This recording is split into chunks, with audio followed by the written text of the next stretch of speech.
الحمد لله وكفى والصلاة والسلام على من لا نبي بعده. أما بعد فأعوذ بالله من الشيطان الرجيم. بسم الله الرحمن الرحيم.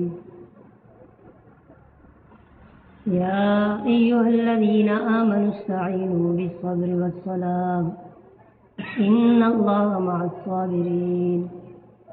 ولا تقولوا لمن يقتل في سبيل الله أموات بل أحياء ولكن لا تشعرون.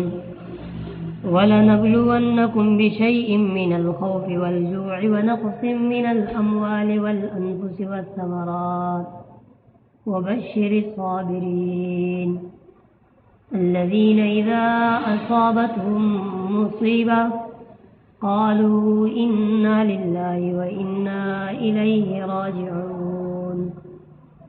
إن الله وملائكته يصلون على النبي يا أيها الذين آمنوا صلوا عليه وسلموا تسليما.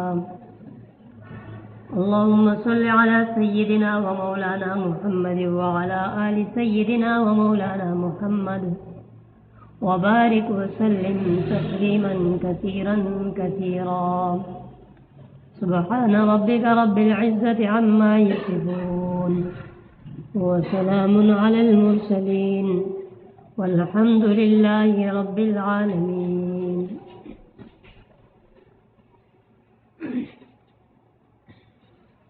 محترم مسلمانان ورونو،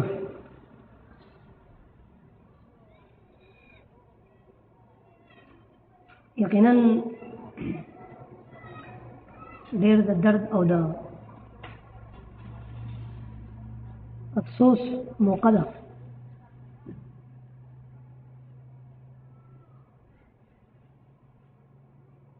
ارتحال حضرت شیخ الحدیث حضرت مولانا محمد ادریس نور الله مرقده.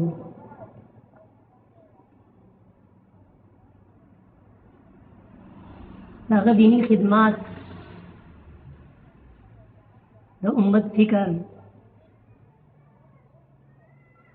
او د بیلار خلقو د اصلاح کوشش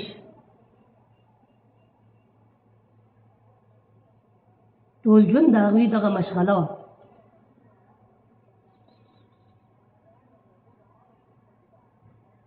او هر وخت د امت د اصلاح په فکر کې و.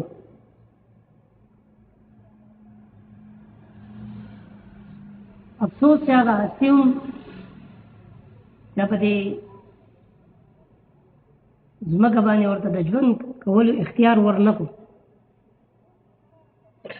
یقینا دا د ټول امت مسلمه بیا بالخصوص دینداره طبقه د هغوی لپاره دا یو لویه صدمه ده، یو لوی غم دی.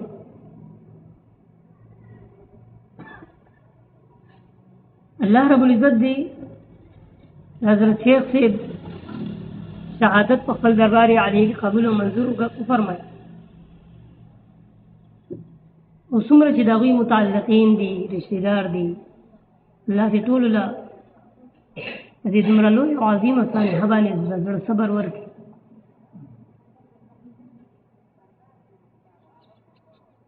موږ بار بار په مختلفو مواقعو باندې به دا خبره کوله چې امت د دین نه بېزارۍ طرف ته روان دی. د علماو ګستاخیانې، د علماو بېعزتیانې دا شروع کړي دي. او اکثریت مسلمانان او بیا بالخصوص زمون پښتون قام هغه په دغه ډېر مخکې روان دي. تر ننه پورې به تاسو چېرته دي او پنجابي متعلق دا نه اورېدلي او نه په سوشل میډیا باندې تاسو دا کتلی وی چې یو پنجابی را باسېدلی دی او هغه د عالم خلاف بیان ورکړی، ګستاخي کړې، د عالم بې عزتي کړې. دا به چېرته تاسو نه لیدلي. خلک وایي پنجاب ترقي کوي، خیبر پښتونخوا تباهۍ طرف ته روان دی. پنجابیان په راحت دي او پښتانه چې دي تباه شوي دي. نو دا پښتون به تباه کېږي نه؟ دا خیبر پښتونخوا به د هلاکت په دغه باندې نه ځي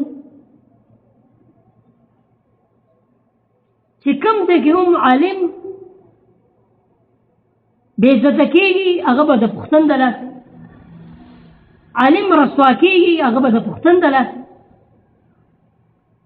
نو دا پښتون به خاورې زموږ چې یو سړی د خپل د دین د علمبردارو په داسې انداز باندې دا د هغه بې عزتي خو نه ده، دا خو د دین بې عزتي. او بیا دې خبرې ته تاسو سوچ وکئ چېرې د یو عالم سر سره هلې او هغه په سپي پورې دا څومره د سوشل میډیا دا آیډیانې چې تاسو وګورئ که یو به هم د پنجابي آیډي تاسو ته داسې میلاو نه شي چې هغې کې هغه د یو عالم سر راغستی او په سپي پورې لګوي،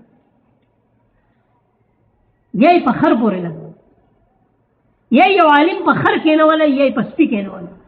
دا به تاسو چېرته هم ونه یې چینی، دا به د دې پښتون خنزیر قام کار دی، دا به دیو کړی. ته د عالم سر راغلی او هغه په یو سپي پورې لګې، الله دې تباه و برباد کا. ولګوه دا سر خو کم چې کم په دې باندې چې کم د رسول الله صلی الله علیه وسلم سنت عمامه پګړۍ پرته ده، دا خو دې لرګه ده. د ده په مخ باندې چې کومه د رسول الله صلی الله علیه وسلم مبارک ګیره ده، دا ګیره خو دې لرګه ده، بیا یې ولګوه. خو سره د پګړۍ او سره د ګیرې ته هغه یو سپي ته د سپي په سر باندې هغه سر لګې او تو سوچ او تمنا د دې خبرې کوي چې په دې خاوره باندې به امن راشي، په دې خاوره باندې به زه په اطمینان سره ژوند وکړم، په دې خاوره باندې به زما اولاد چې دی هغه به په امن وي. داسې نه شي کېدی. تاسې ذلیله به یې، دا څنګه چې وي د دې نه بدتر ذلت به دې مقدر وي.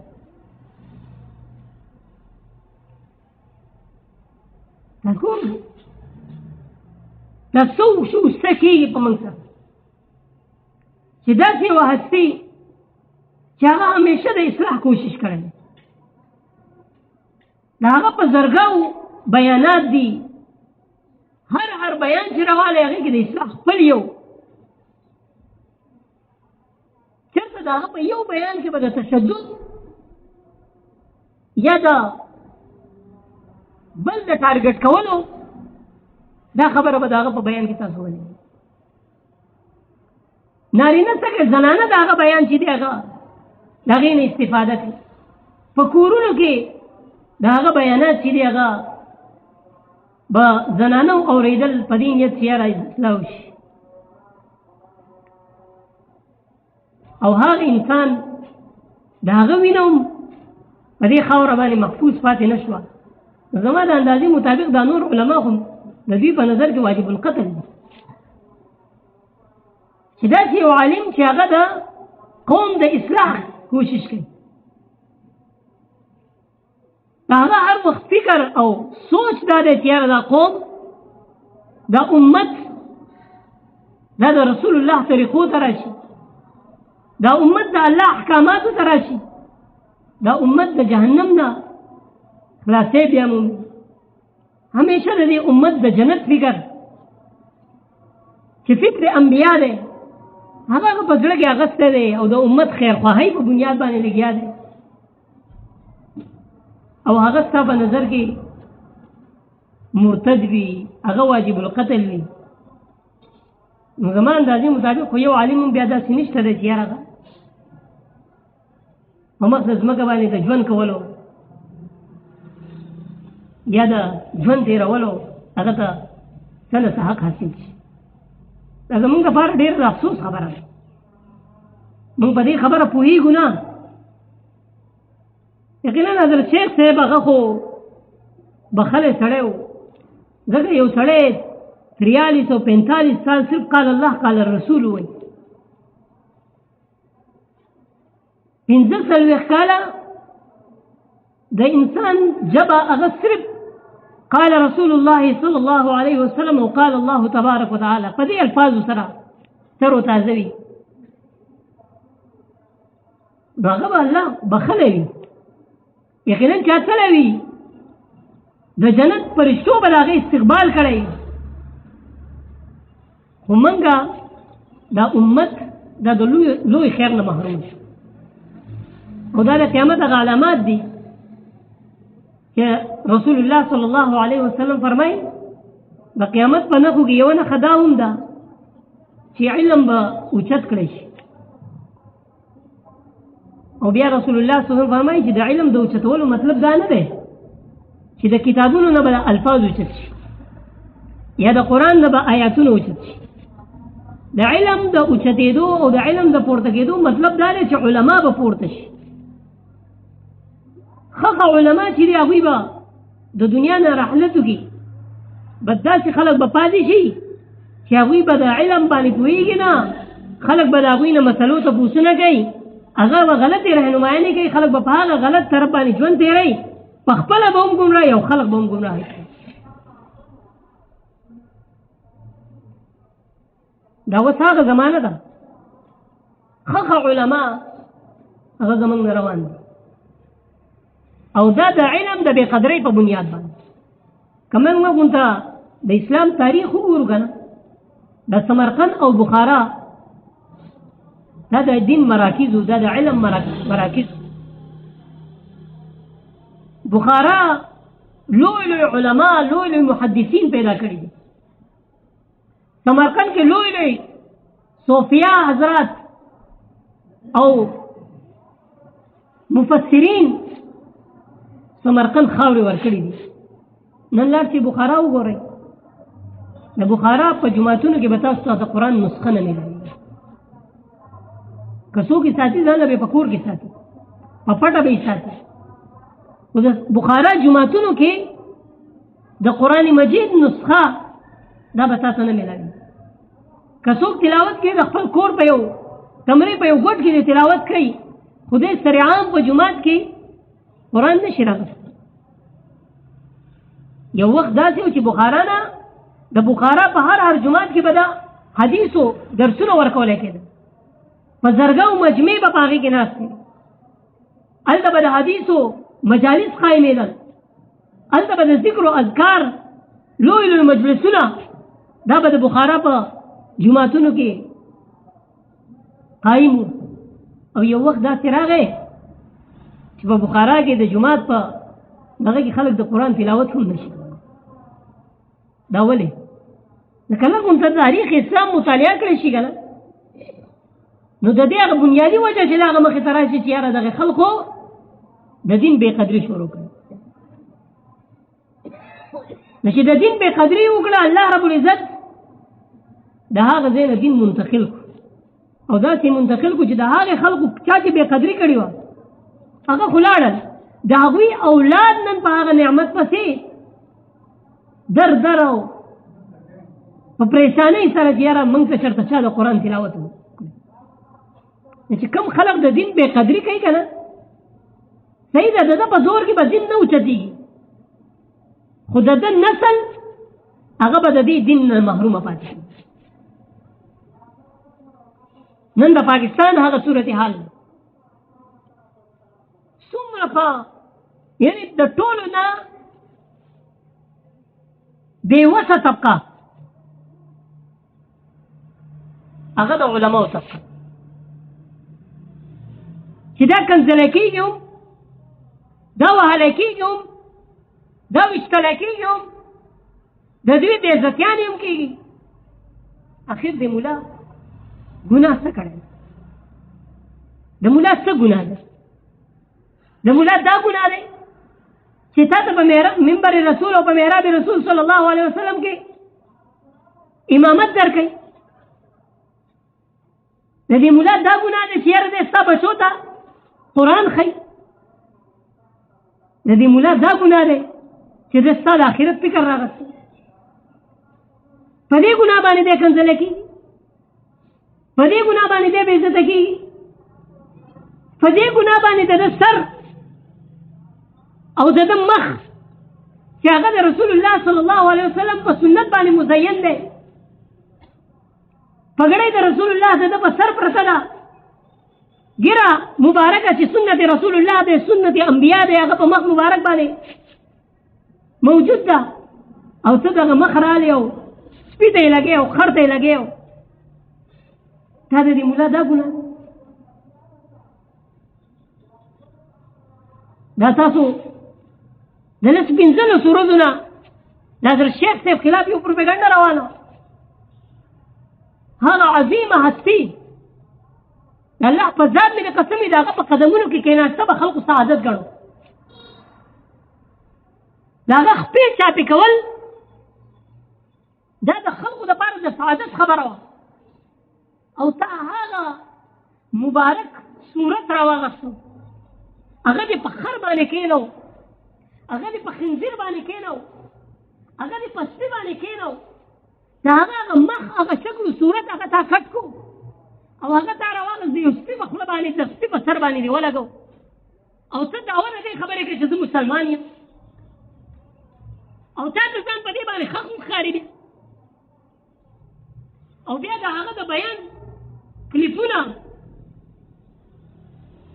چې دومره در پکې یعنې په بغض د علماو کې، په حسد د علماو کې موږ دومره حد ته رسېدلي یو چې په هغوی پورې دروغ ویل دا هم موږ ته جرم نه ښکاري. ما یو خبره وکړه او ته زما هغه خبره مخې ته نقل کې، دا کوم څه خبره ده، خو زما خبره ته کټ کې، د هغې نه کوم مخکې وروسته خبرې لر کې او هغه یو پوینټ دغه والا خبر راوالی چې د کوم د انتشار خورېږي او هغه ته ورکې. او بیا افسوس خبره دا ده دغه دا یو د کوزې په شانتې دا خوله یې نیولې ده، د هغه نوم اخیستل هم څه په دې منبر باندې د دغې خنزیر تذکره کول دا هم مناسب نه ګڼم. خو که هغه دا کار وکړو زما د دې سمې پښتنو 1,35,000 کسانو د هغه په دغه نفرت انګیز پوسټ باندې هغه له شاباشۍ ورکړي. زما د دې سیمې پښتنو د دې خاورې پښتن دا چې چغې وباسي امن نه راځي، دا چې وایي ملا د امن خبره نه کوي. نو یو کله ناکله سوچ کوم چېرې کم ځای نه چې د امن اواز کېدی شي، کم ځای نه چې امن راتلی شي، هلته خو تا یې جړاګان لېږلي دي، هلته خو تا د زمانې بدګان لېږلي دي او تمه د امن د منبر نه کې په دې منبر باندې د 2018 نه زه لګیا یم. تاسو زما وروڼه یې، زمونږ د یو بل سره ژوند دی. د 2018 نه په دې منبر باندې زه دا چغې وباسم که نه چې هلکه پردی حق مه وهئ، دا ویم که نه ویم؟ چا زما په دې خبره باندې عمل کړی؟ د دې منبر نه زه د 2018 نه لګیا یم چې خدای وبخه الله ته وګورئ د خور او د لور حصه ورکوئ. چا زما په وینا باندې ورکړي؟ چا ورکړي؟ دویم منزله راځئ، څوک زما په خوله باندې منزله راغلی دی؟ تاسو ما ته یوه خبره وکئ چېرې مونږ چې دا خبره تا د دې منبر نه کړې وه او موږ په خپل عملي ژوند کې راوستې ده، زه به ومنم چې یاره واقع که د دې منبر نه زه د امن خبره وکړم چې زما هغه خبره چې زه تاسو د آخرت متعلق کوم هغه څوک نه مني، لکه زه د امن چغې وباسم هغه به څوک ومني. بیا دا ډېر بې غیرته پکې دا خبره هم کوي وایي یاره ژوندي فرعونیان نه یادوي، مړه فرعون یادوي. نو دا مړه فرعون دا الله په قرآن کې بیان کړی دی. څوک هم د قرآن نه دغه آیاتونه وباسي، د قرآن نه دغه مضمون درکم، ته ماله هغه طاقت راکړه، زما مټې مضبوطې کا، بیا وګوره که ما تا ته د امن در نه کو، ستا د امن دپاره مې کوشش ونه کو، راشه په ما باندې لعنت ووایه، ما د دې منبر رسول نه راکاږه هغه دی، زه بیا د دې مستحق نه یم چې زه بیا په منبر رسول کې، خو زما مټې خو مضبوطې که که کم وخت چې د دغې و هغه وخت کې خو تا ته ملا نه و یاد، تا خو یې ملا د سیاست سره کار نشته دی، تا خو یې ملا کرسۍ پسې روان دی. ستاسو نه تپوس کوم نن په وزیرستان کې چې کومې ډرون حملې کېږي دا زه منع کولی شم د دې منبر نه؟ دې منع کولی شم؟ تا خو به هغه خلک منې کوي چې کوم تا دغه ایوانونو ته لېږلي دي. اوس په هغه ایوان کې خو تا 15 علما لېږلي دي، د علماو د حمایت یافته ته صرف 15 کسان لېږلي دي، 15 د 235 تعداد کې تا صرف 5 کسان لېږلي دي، نو دا 15 کسان به تا له امن راولي؟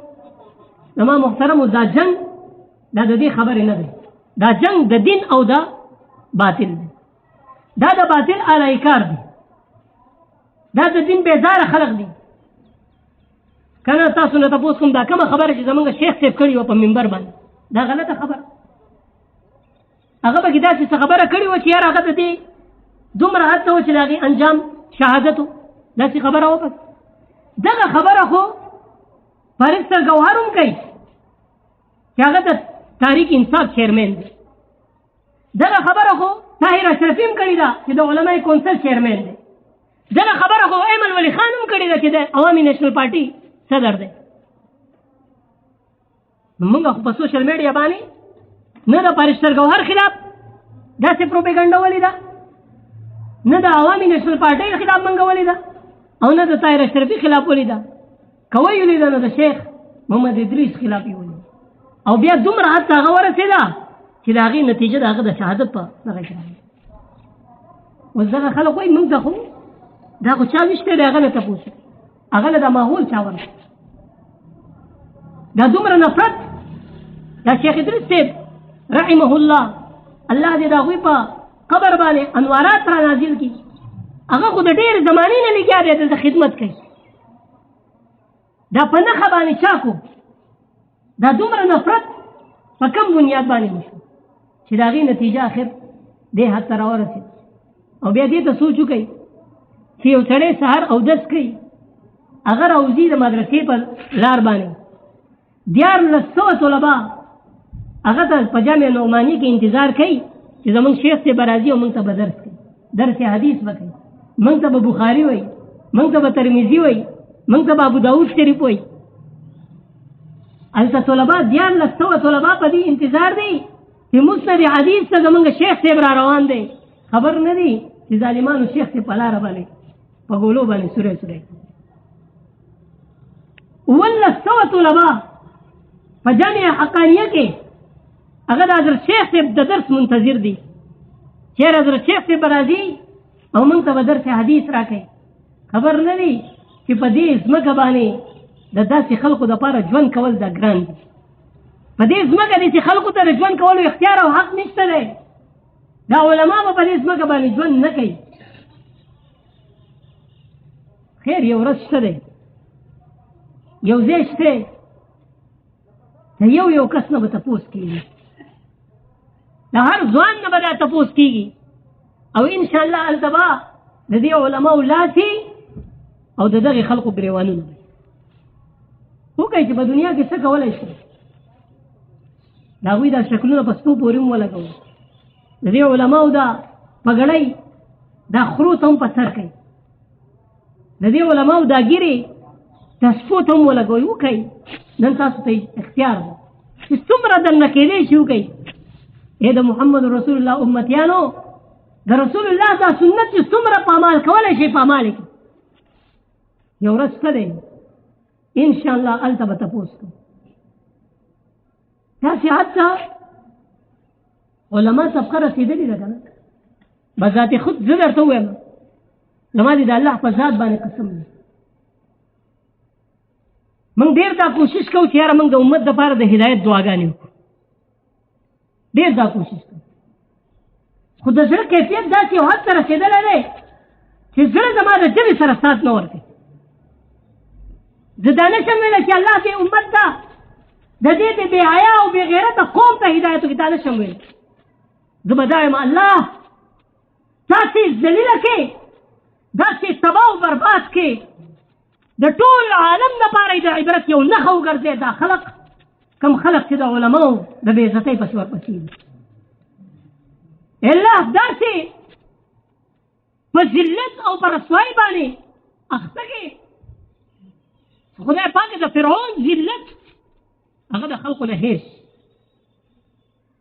بس به زما زړه نه دا هر عالم د زړه نه دا صدا وځي یا ختم شي هغه هدایت دعاګانې بس دی ډېر یو د دې قوم دپاره د هدایت دعاګانې کړي دي ډېر یو د دې بې حیا او بې ضمیره ځوانانو دپاره د جنت او د راه راست دعاګانې کړي دي بس ختم نور د هدایت دعاګانې اوس به موږ دغه دعا کوو چې الله ذلیل او رسوای کړي الله په کورونو یې وشرموي الله په بچو یې وشرموي الله په خپلو زنانو یې وشرموي اے الله داسې آسماني قهر پروردګاره بس نور په دې مخ د ځمکه باندې د ژوند کولو څه مقصد پاتې نه دی په داسې ذلیله ځمکه باندې په داسې بې امنه ځمکه باندې چې د یو عالم ژوند پکې محفوظ نه دی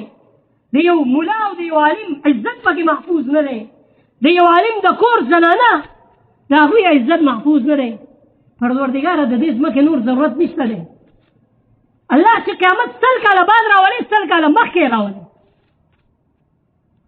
بس الله دا دنیا ختمه کړه